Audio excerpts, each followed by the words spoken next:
The Idaho Press Club are biased, all media, newspaper, radio. To be completely blunt here, Brian, and there are plans to expand indoctrination. That's right. Well, Idahoans are also concerned. Horror shot. That line would be moving a little bit farther west. I'm like crying. Nobody wants to see dark money is influencing policy in our state. Well, that's not how this works.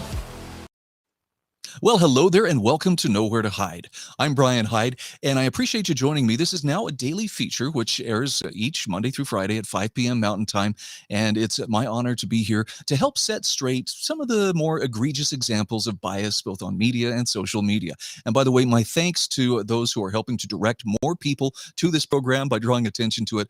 I couldn't do it without your help. Thank you so much. Well, being election day, there are a lot of people who are, can we say, feeling on edge? I think actually Gina Carano explained this best in a tweet that she sent out. It feels like we're all in divorce court just waiting to see who gets custody of us. Yeah, I'm kind of getting that vibe. And, you know, it's okay to be a little bit nervous about, well, what's going on? I can't tell you how many times I have heard over the years people talk about, well, this is the most important election of our lifetime. To the point where I stopped believing it. And yet somehow there's a kind of gravity that I am feeling today that says maybe there is a referendum of sorts. And I think it's less about which party is going to prevail, less about which politician is put in which office, and more about what are we willing to stand up and either support, or what are we willing to stand up and put our foot down and say, enough. We're not going to take it any longer. But here's the interesting thing. There's a lot of concern on the part of officials in Idaho that we might be getting misinformation. Oh, I know. There's been a lot of concern about misinformation over the last couple of years.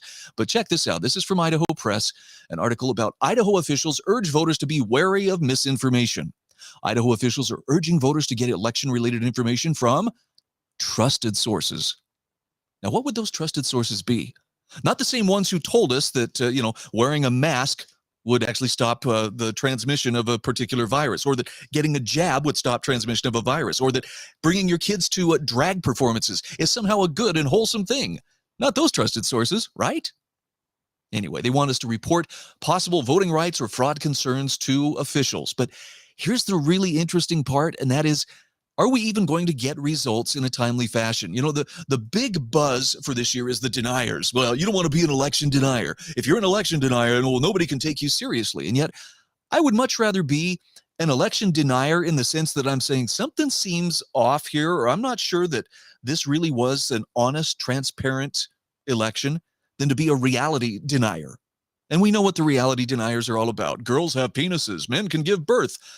Okay, it comes in many different shapes and forms, but look at how the stage is being set for us to have to delay knowing whether or not a particular candidate has won or how a particular race has come out. Now, before I share these next few headlines with you, I need you to understand, I'm coming at this from this mild position of authority as someone who began a career in broadcast nearly 40 years ago. I have covered dozens of election nights.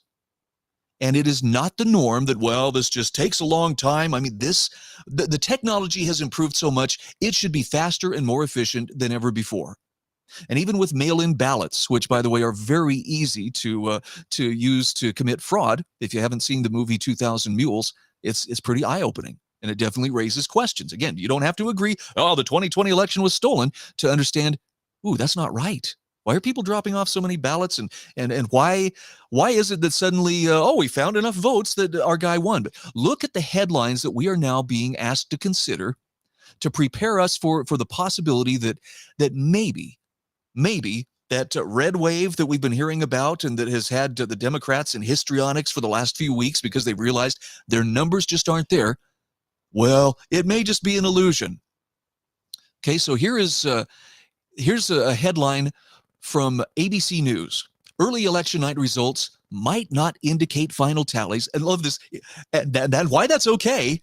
A red mirage or artificial GOP vote lead will likely reoccur on Tuesday. Oh, you mean just like in 2020 when there was absolutely nothing fishy going on whatsoever and it was the most honest election ever? Right. Thanks. As early election day results come in on Tuesday, it will likely appear that Republican candidates vying for any number of the federal or statewide races appear to be leading their Democratic opponents even by large margins. But they're telling us don't get your hopes up because it's probably just an illusion. Here's another one. This is from Vox. We won't know all the midterm results on election night. That's normal. No, it's not. You want to talk about some serious major league gaslighting? That is not normal. As is typically the case, states with more mail-in ballots may need more time to count them. Now, this is something that we actually have going for us here in Idaho, and that is they don't wait to count those ballots until, after the polls have closed necessarily. They can actually count some of those ballots ahead of time and be ahead of the game. But I want you to hear what the White House press secretary has to say. Again, this is the official from the top down missive as to why we shouldn't be prepared to hear election results tonight, but should probably hold off until those in the know, wink, wink, tell us who actually won the election. Check this out. 2 weeks to call every state. In modern elections, more and more ballots are being cast in early voting and also by mail. And many states don't start counting those ballots until after the polls close on November 8th.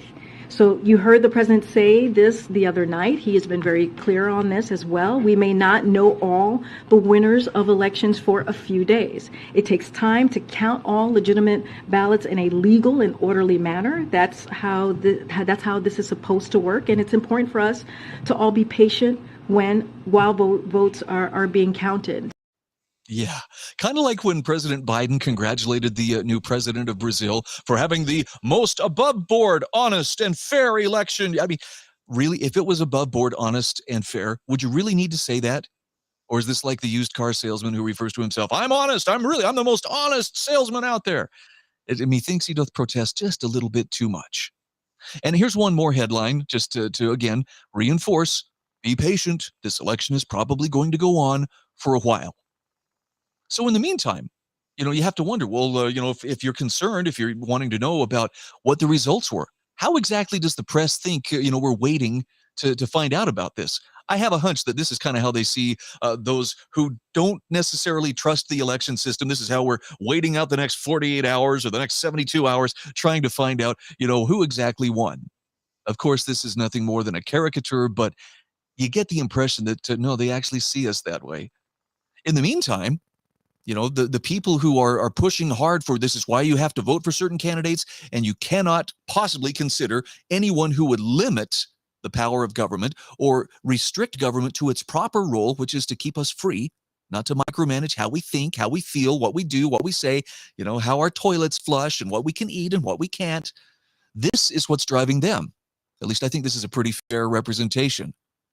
Yep, that's about as left-wing as it gets. And if you are voting for anything other than this, well, then I think you should probably hang your head in shame, because your vote is doing its part to destroy our democracy. Now, I don't know the reasons why we're seeing this delay or this preparing us for a delay in election results. It makes you wonder, do the results really matter? Is it possible that is the signposting of this signaling to us that there's some kind of hanky-panky? And if so, why would they do that? Is it to spark outrage? Does it play into some idea that this is going to get people, upset? I mean, the left has been pretty clear about they're totally willing to get out there and riot in order to make their displeasure felt. So far, the American right has not done that. But 2 elections in a row with a lot of inconsistencies and dragging out of the votes. And, this is to say nothing of the 2000 election. I remember that one dragged on for a month before the Supreme Court finally put an end to all the monkey wrenching back and forth and let the electoral vote stand. But is someone trying to provoke us? Is someone trying to undermine our confidence in the system? Because that'll do it about as quick as anything. These reality deniers, I know they've got a real thing for us election deniers, or at least us election skeptics. But as Ben Franklin said, part of it's the first responsibility of every citizen to question authority. And when you cast your vote for someone, you are not handing over sovereignty and handing over a control of your life to somebody who's going to take care of you, for the rest of your days. Maybe putting a vote of confidence in what they're doing, but you also have the absolute right to withdraw your consent if necessary, if they're not representing you correctly. So find those trusted sources. I'm not saying I'm the only source that you should trust. I know there are many sources to choose from. Look at multiple sources. See if you can tell which ones are trying to tout a particular agenda. Make up your own mind. And don't worry about the labels. The people who are hung up on labels are missing the real contest, which is between the state and the people. It always comes down to a question of the state versus the people. Your rights versus the collective. Keep that in perspective, and everything else has a way of working out. But it also gives you some strong incentive to keep your eyes open for anything resembling a little bit of monkey business. I'm Brian Hyde, and this is Nowhere to Hide. Reporters are biased, the Idaho Press Club are biased, all media, newspaper, radio. To be completely blunt here, Brian, and there are plans to expand Indoctrination. That's right. Idahoans are also concerned. Horror shot. That line would be moving a little bit farther west. I'm like crying. Nobody wants to see Dark money is influencing policy in our state. that